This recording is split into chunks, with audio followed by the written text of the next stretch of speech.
A few years ago, I was leading a workshop with a senior leadership team. 20 minutes in, the CEO interrupted me. Sharp tone, visible frustration. This isn't going to work for us. We've tried this kind of thing before. The room went silent. Everyone looked at me. I had about 2 seconds. 10 years earlier, I would have gotten defensive, argued my case, tried to win him over with logic in the middle of a workshop I was supposed to be facilitating.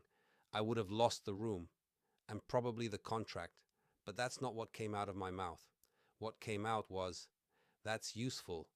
Tell me what didn't work last time." He leaned back, started talking. The room exhaled. The workshop got better because he got pulled in. I didn't decide to respond that way in those 2 seconds. I'd practiced into being the kind of person who responds that way long before that moment arrived. Last week, I told you the trick my mom taught me. Write it, don't send it, wait until tomorrow. The 24-hour gap is one of the most powerful tools a leader has. But the truth is that often leadership doesn't give you 24 hours. A meeting takes a turn. A team member challenges you publicly. A client pushes back hard in front of others. In those moments, you don't have time to sleep on it. You have about 3 seconds. And what comes out of you in those 3 seconds is what your team, your clients, and your reputation will remember. So the question becomes, when you don't have time to think, what shows up? Two speeds of leadership. One way to think about leadership is that leadership situations come in two shapes. Strategic leadership.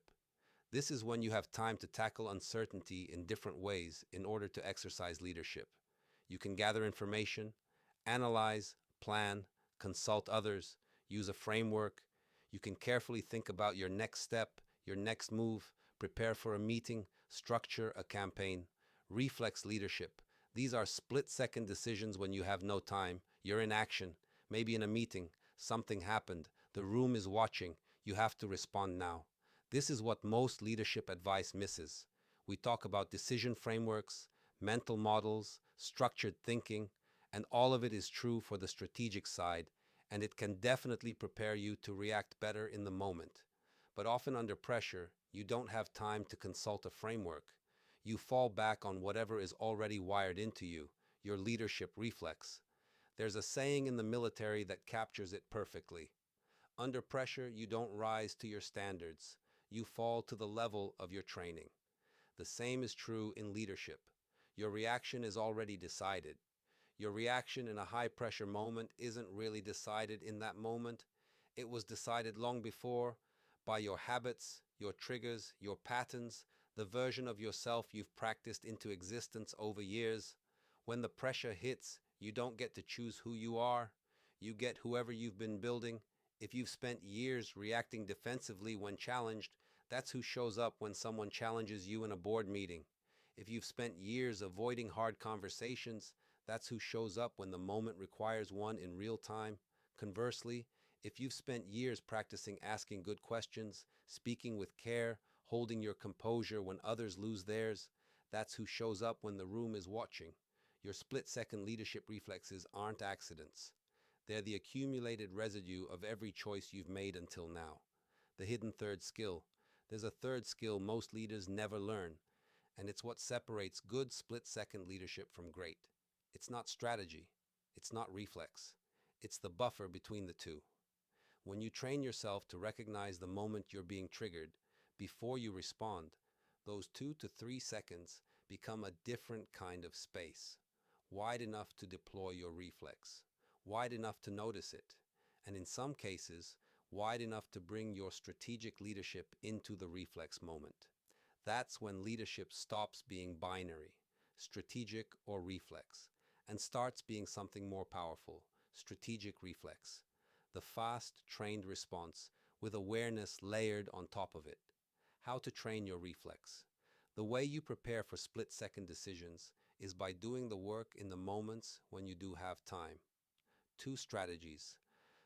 Surface your mental habits. When pressure and uncertainty hit, you react, and that reaction is a window into a leadership habit. How often do you retreat when you're challenged in a meeting? How often do you go quiet when you should speak? The first move is to start noticing these patterns so you can see which habits serve you and which don't. One way to do this is daily reflection. At the end of the day, ask, how did I react in that meeting, in that conversation? Is there a pattern? Does it serve me or is it costing me something? The other way is what I call going to the leadership gym, a place where you surface and train your instincts through interactive workshops, programs, and simulations. That's what I do in my work.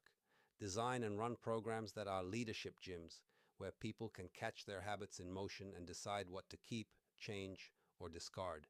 You can't train an instinct by reading about it. You train it by living through something that demands it. Learn practical frameworks. There's a lot of leadership content out there that sounds wise, inspiring, profound, and leads to no actual change in how you behave. Learn only frameworks anchored in three things: neuroscience, psychology, and real practice. How can you tell?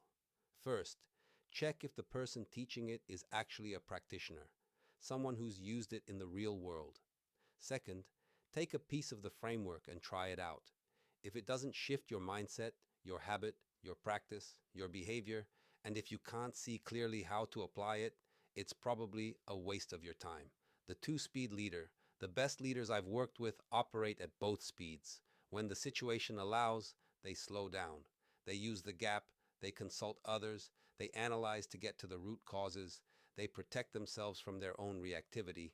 When the situation doesn't allow, they trust what they've trained. They've done the inner work that makes their split-second responses match their values. Strategic preparation creates better leadership reflex. Better Rexlex creates better leadership. Your action for this week. This week, run a daily 5-minute habit audit. At the end of each day, ask yourself one question. Where did I react today? And was that reaction the version of me I want to be? Don't judge, just notice. After 5 days, look for the pattern. The same trigger probably keeps showing up. The same defensive move, the same avoidance. That pattern is your next training ground.